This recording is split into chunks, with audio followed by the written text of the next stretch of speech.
no mercury level may be truly safe. This review on the adverse effects of mercury in fish suggested that even slightly increased environmental exposure to methylmercury from fish could lead to adverse effects on nervous system development, just like lead exposure. No lead is the only good lead, and the same is true for mercury.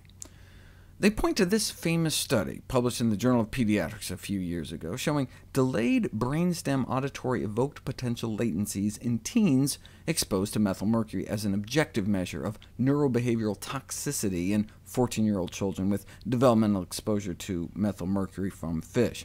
It's a measure of how well the nerves in your brain communicate.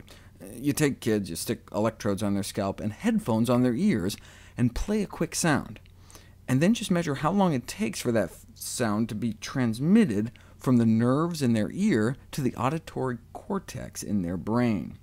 The longer the delay, the slower your nerve impulses are traveling. And so here's the graph. Right? This is delay versus mercury content in their hair. You'll notice two things. The more mercury the kids had in their bodies, the longer the delay. That's bad. Also, you'll notice it's basically a straight line. It doesn't plateau out at the bottom end. The lower the mercury, the better. Where do the official safety limits fit on this graph?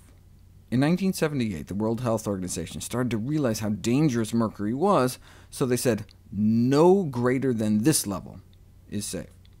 We didn't know any better.